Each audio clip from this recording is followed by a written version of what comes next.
மத்திய இணை அமைச்சராக மீண்டும் பொறுப்பேற்று டெல்லியில் இருந்து திரும்பி கமலாலயத்திற்கு வருகை தந்துள்ள மத்திய அமைச்சர் எல் முருகனுக்கு பாஜகவினர் உற்சாக வரவேற்பு அளித்து வருகின்றனர். அது குறித்த அந்த காட்சிகளை பார்க்கலாம்.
இது பற்றிய மேலும் விவரங்களை செய்தியாளர் பிரகாஷ் கூற கேட்கலாம். வணக்கம் பிரகாஷ். மத்திய இணை அமைச்சராக மீண்டும் பொறுப்பேற்றிருக்கக்கூடிய எல் முருகனுக்கு உற்சாக வரவேற்பு அளிக்கக்கூடிய இந்த காட்சிகளை பார்த்து வருகிறோம். கள நிலவரம் என்ன விவரங்க?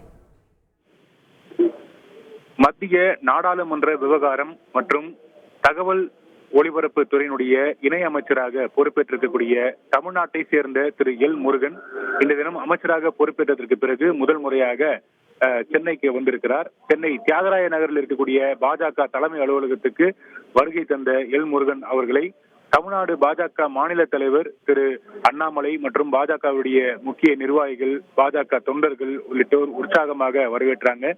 ஜேசிபி வாகனம் கொண்டு மலர் தூவி அவருக்கு ஒரு பிரம்மாண்டமான ஒரு வரவேற்பு வழங்கப்பட்டது. கட்சியினுடைய மகளிர் அணியினர் ஆரத்தி எடுத்து நெற்றியில் திலகமிட்டு திரு எல் முருகன் அவர்களை வரவேற்று கட்சியினுடைய தலைமை அலுவலகத்துக்கு உள்ளே அழைத்து சென்றாங்க. முன்னதாக சென்னை விமான நிலையத்துக்கு வந்தடைந்த திரு எல் முருகன் அவர்களை பூரண கும்ப மரியாதையோடு பாஜக தொண்டர்கள் வரவேற்றிருந்த அந்த காட்சியையும் நம்ம பார்த்திருந்தோம். அங்கேயும் மிக சிறப்பான ஒரு வரவேற்பு திரு எல் முருகன் அவர்களுக்கு கொடுக்கப்பட்டது. விமான நிலையத்திலேயே செய்தியாளர்களை சந்தித்த பொழுது தமிழகத்திற்கும் மத்திய அரசிற்கும் ஒரு பெரிய இணைப்பாக இருந்து திட்டங்களை கொண்டு வருவோம் என்று திரு எல் முருகன் தெரிவித்திருந்தார். இந்த பாஜக ஆட்சியில நாடு வளர்ச்சி அடைந்த தேசமாக இருக்க போகிறது எனவும் இதில் ஒரு பங்காக இருப்பதில் பெருமை அடைவதாக செய்தியாளர்களுக்கு திரு எல் முருகன் பேட்டியளித்திருந்தது குறிப்பிடத்தக்கது. அதனைத் தொடர்ந்து சென்னை தியாகராய நகரில் இருக்கக்கூடிய கட்சியினுடைய தலைமை அலுவலகத்துக்கு வருகை தந்த எல் முருகன் அவர்களுக்கு பாஜக மாநில தலைவர் அண்ணாமலையும் பாஜகவுடைய நிர்வாகிகள், தொண்டர்கள் என உள்ளிட்டோர் அவருக்கு சிறப்பான ஒரு வரவேற்பை கொடுத்திருந்தாங்க. தொடர்ந்து கட்சியினுடைய தலைமை அலுவலகத்தில் முக்கிய நிர்வாகிகள் அவரை வாழ்த்தி பேசி வருகிறாங்க. அந்த காட்சிகளும் தற்போது நம்ம பார்த்து வருகிறோம். விரிவான விவரங்களுக்கு நன்றி பிரகாஷ். செய்திகளை உடனுக்குடன் தெரிந்து கொள்ள உடனே சப்ஸ்கிரைப் பண்ணுங்க.